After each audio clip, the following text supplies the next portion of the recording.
沙鐵級，大家好，我係 Johnny。咁今日咧係我嚟到曼谷嘅第5日啦。我而家就出去買少少嘢食，因為咧今日就應該講係琴晚有好多突發嘅嘢，我預計唔到啦。咁導致到我哋今日就遲咗好多出門口。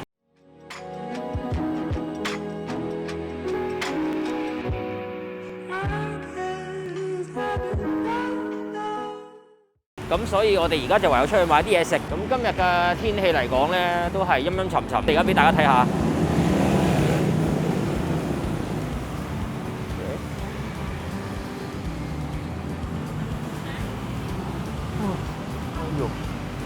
今日咧 ，Johnny 想買少少有啲營養嘅嘢食，因為好耐冇食多翻少少有營養嘅嘢，我自己覺得。咁所以我向呢邊路啦，呢邊路咧就係我哋前日嗰條影片講。哦，我記得呢條街啦，幾年前我都喺度入過嚟買過小食。呢度有好多小食嘅，我記得。我哋行入去睇睇。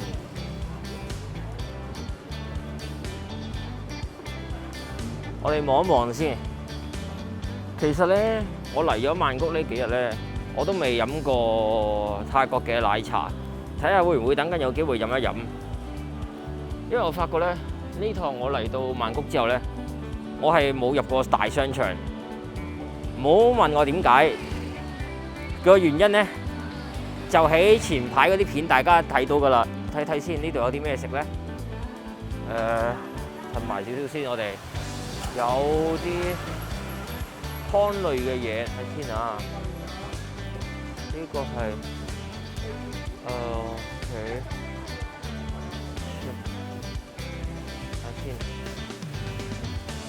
我哋去望下先。咁快咧買咗嘢食咧，我可能行唔係好耐，我就翻去噶啦就。咖啡我哋唔飲啦，因為今日太晏啦。如果飲咗咖啡咧，今晚我2、3點都瞓唔到覺噶啦。再加上咧，而家 Johnny 其實有少少私人嘅事務處理緊咧，所以令到 Johnny 可能有機會分心唔到咁多嘢。喂，呢樣嘢好中意食嘅 Johnny， 我記得我哋以前喺清萊嗰邊有食。ขอบคุณครับthis เท่าไหร่20ครับgive me one。而家咧呢度不斷有車隊經過咧，我又冇手咧，所以啱啱攞嘢食嘅畫面我俾唔到大家睇。咁總之啦，我而家咧就拎咗呢袋嘢啦。呢袋嘢咧類似香港茶葉蛋啦，我自己覺得。咁 Johnny 以前喺清萊都好中意食嘅。呢個係咩嚟㗎？呢個係睇睇先。味豆。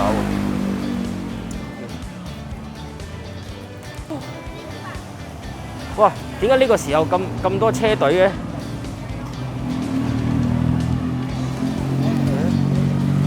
我哋繼續向裡面進發。生果啊，要唔要生果咧？我哋其實我啲想食龜屌嘅，但係我感覺上唔知係咪走過咗龍咧？我哋到而家都未飲過冬陰功，咁可能聽日有機會飲啊！可能聽日 Johnny 就有機會約朋友。原本今晚都有機會約朋友嘅，但係個朋友好似臨時之間咧甩咗底，仲喺芭提雅嗰邊，咁所以咧今晚可能又約唔到朋友啦。喂，我哋上咗嚟先，係咪收工時間啲車入嚟呢度咧？前邊。其實烤魚咧我都想食嘅，但係一個人食咧好似食唔到幾多，同埋我食咗咧咁就變相食唔到其他嘢咯。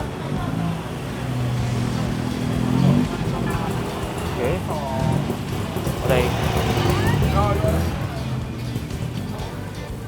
睇睇先。哦，呢個係炒飯嚟嘅，咁我哋食第二啲嘢先。我唔係咁想食炒飯啊，我仲諗住行條大路添，有呢啲，但係都係一啲嘅甜嘅嘢食。不如我哋入去入邊睇下咩嚟啦，我哋。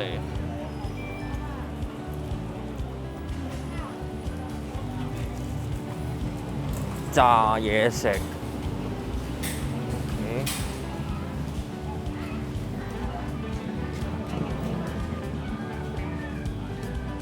入邊應該係賣衫褲嘅喎。我哋行入埋入去咯，我哋嘢食呢個，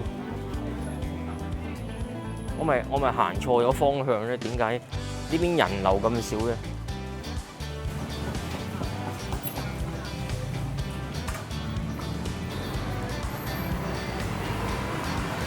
呢啲全部辣飯啊 ，Johnny 食唔到，我食唔到，太辣啦！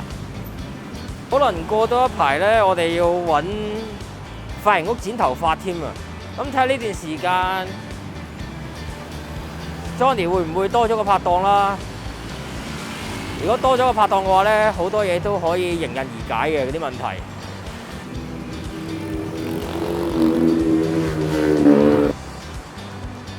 喂，呢度有間髮廊，可能實際嘅路程咧，同我想象嘅係有啲出入㗎。咁我而家咧就將我折返呢段嘅路程嘅畫面咧，就省略咗佢啦。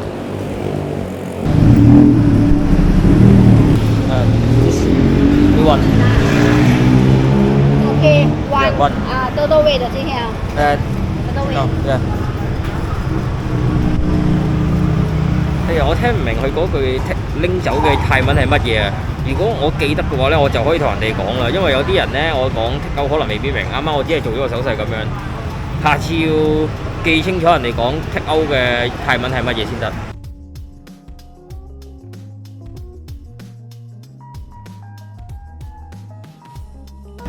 我咧而家買咗個滷味飯啦，跟住買咗個蛋啦。我想睇下可唔可以買啲嘢飲，因為我唔想飲酒啦。個意思係我唔想日日夜夜都飲酒，因為我唔想個身形走樣。因為而家我過咗嚟泰國呢邊咧，就冇去練拳擊咯。咁啊，我驚會走樣咯。如果咁樣嘅話就 OK。咁我哋買嘢咧就買住咁多咯。我哋上到去上邊再同大家去一齊食嘢。餐嘅晚餐咧大概食咁多。你唔好問我點解嚟到泰國食咁少啊？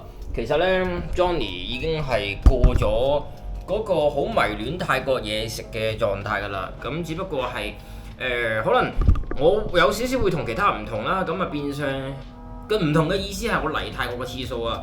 咁啊變相咧，我就已經對泰國嘅嘢食係冇務求，但係我當然知道係好食啦。咁但係只不過有時 Johnny 自己咧就一個人就食唔到咁多嘢，真係食唔到咁多嘢。同埋而家多人嘅話咧，都係嗌好少嘅份量，大家一齊 share，然之後咧係少食就多餐咁嘅。咁呢個就係我喺泰國嘅生活方式啦。